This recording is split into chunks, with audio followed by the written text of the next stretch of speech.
Hi, this is Jim from Vaudevisuals. I'm here at Coney Island USA with Adam Realman, artistic director. And let's just hear about this amazing parade you just had, the Mermaid Parade. Oh, wow. Well, we just wrapped up the Mermaid Parade. It was definitely one of the best attended, and we had the most amount of marchers in this parade. This is really one for the books. It was huge and it was exciting, and everything that, like, the coverage that we got on it really hit the mark. They understood what this parade is. It's about the people, it's about the creativity of the people in the city, it's about the art scene, and it's about individuality.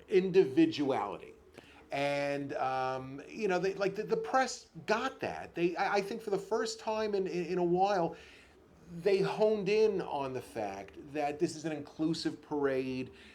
Everyone is welcome. Doesn't matter what you look like, what color you are, what your body type is. You're proud of that, and you're marching, and it was just a spectacle, a beautiful, beautiful spectacle. Beautiful, that's awesome. And how many years now has the Mermaid Parade been going on? So this was the 41st annual parade, the 41st anniversary of the parade. COVID threw us off a bit, because we didn't have, then we had like a tale-a-thon. Yeah, so we're just saying the 41st. Yeah. We're going with that. And who was the king and queen this year? Well, let's see. We had the Department of Cultural Affairs Commissioner Lori Cumbo as the queen, and she was spectacular. She just came prepared with a giant pink wig and a flowing mermaid costume. The costume went like half a block long. She and I were walking together. I kept stepping on it, and I was half a block away. So, and she completely embraced the role of queen. Here I'm watching the parade. She was pushed right in back of me. And, we get caught up in the march and revving up the crowd. And, there I am leading the parade in back of the Mermaid Parade banner with a group of drag queens. And we had the Miss Subway contest winner. And we had last year's award-winning mermaid marching with us. And, anytime you have drag queens, it's a spectacle. And we paled in comparison to Lori Cumbo, who I turn and, like, the parade is now half a block down. She's out of the rolling car, taking selfies with the crowd, dancing in the streets. It's like, what is going on here? Normally the king and queen, sit nicely and they're rolled and she's dancing and running around, and it's like, this is unbelievable. This is the best. This is the absolute best. And who was the king? The king didn't show up. For the first time in 41 years, the king did not show up. We're not even going to mention his name. It doesn't matter who he was or who he was supposed to be. He didn't show up. There it's like day of, and whoever it is, his manager texts and says, oh, here's his number. And okay, great, it's now 12:15. A parade march kicks off at 1 o'clock sharp. And it's 12:15. There's no, our queen is all set, and she's finishing up her makeup, and and looking great. And there's no king, so I call the king. It's Adam from Coney Island. Give me an idea as to your ETA. Nothing. I call him at it.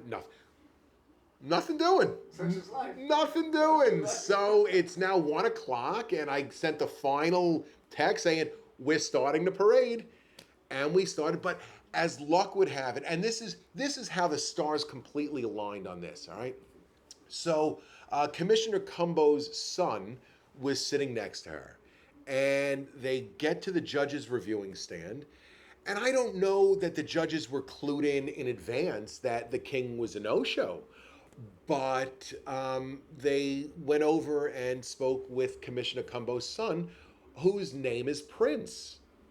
So we actually had a prince for a king, and it worked out beautifully. And that's what we're going with. There you go.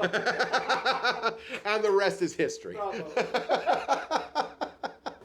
So Coney Island, USA is quite a notorious and wonderful place. Museum and sideshow and what else? And the Congress of Curious People. I love that event. That was wasn't that amazing this year? It was amazing. It was just absolutely wonderful. And what do you have coming down the pipeline here? Wow. Let's start. Okay. Oh, wow. So, as of this recording, we are now 7 days a week for the sideshow. And we're going to be running 7 days a week through mid-July. I'm not sure when this is going to air, but next week, the Coney Island Circus Sideshow is one of the opening acts at one of the biggest days in Coney Island, the Nathan's Hot Dog Eating Contest. So we're going to be doing 2.5 minutes. This is going to be an all-out spectacular. We have 2 casts coming in that day, like we do for the Mermaid Parade. So, on the busy days in Coney Island, Mermaid Parade and 4th of July, since, over the last 2 years, we've run 2 casts. So it's one group on, one group off. We run the shows as tight as possible. And we want to make sure that everybody has a rest because, again, for Mermaid Parade, we went until about 9 o'clock. So, we don't want, I think these people are doing dangerous things. We don't want to overwork them. We don't make them overly tired. So give everybody a nice break in the middle and, reset, regroup, and now come back on. But we're opening up the Nathan's show, and we're going to have, I think it's like 10 or 11 performers on the stage. It's basically we have 2.5 minutes to show everything that we do. It's a commercial to show the 20, 30,000 people who are watching the Nathan's show live what we do. So it's a 2.5 minute commercial for us to say, this is why you need to go down the block and see what we're doing. We've got, hand balancers. We've got escape artists. We've got sword swallowers. We've got, belly dancers with swords on their head. We've got a balloon swallower. We've got a grinder.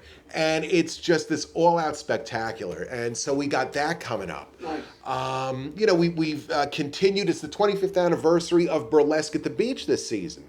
And we're running shows now every single Saturday night through mid-September. We've got, of course, the Miss Coney Island contest coming up at the middle end of September. I don't remember the date offhand, but check out the website, coneyisland.com, of course. We've got drag shows. We've got the puppet shows. We've got an onslaught of music coming up. We managed to fix up the space right next door to us, the shooting gallery. And we set it up as, it's obviously a mixed use venue, but we've got a lot of music coming in. Music of Curiosities is coordinating or producing a series of events both in the theater and in the annex. We've got a couple of punk rock shows coming up. And then once we approach the off season, this really, even now, this is South Brooklyn's only punk rock venue. So, the closest one might be St. Vitus up in Greenpoint. Wow. And, that, to me, that's an important thing, Live music at Coney Island. Live, that's it. Awesome. You can't get better than that. It's a club. It's basically a punk rock club. But again, we're running Dr. Sketchy's out of there once a month. So again, we have to make sure that it is a mixed use venue. It's not just a punk rock club. Right. But, this, in theory has the potential to be CBGB's on Surf Avenue, not the Bowery. And let's see, so I spoke about the drag shows, the puppet shows. There's so much going on. Just like last weekend we had, there was drag, there was music, there was burlesque, a sideshow. And then you had the magic convention. And, that was great. We're definitely doing another one. There's definitely going to be another magic convention. And the way, you know what I didn't mention? Let's talk about the museum's 40th anniversary. Nice. That's coming up on July 29. And we've got a lot of programming on that. That's coming. It's coming right up. 40 years. Wow. 40 years of getting the charter as a museum. And let's see, we are going to have the street closed off. Thanks to the Alliance for Coney Island and the DOT, Department of Transportation. So we get the permit to close off the street. So we're going to have Bob Yorberg with his band organ outside. I'll probably have a stilt walker or two. And on the inside, we're going to be doing a lecture. So up in the museum, there's going to be a lecture on sort of photography within Coney Island. We're having a Wurlitzer set to live, like the old Fatty Arbuckle movie. So he's going to play live. That's going to go on in the bar. And we're still putting some programming together, and we'll be unveiling the child's terracotta pieces that you just saw, but your audience has to come to the museum to see. Those are going to be on display because the Child's Restaurant up on the boardwalk is celebrating their 100th anniversary, along with the actual boardwalk itself. This year is 100 years. Wow. So, there's a lot of celebrations going on. Going on this summer. Yeah, That's great. Well, Adam, thank you very much. Oh, my pleasure. We all look forward to coming to Coney Island, USA.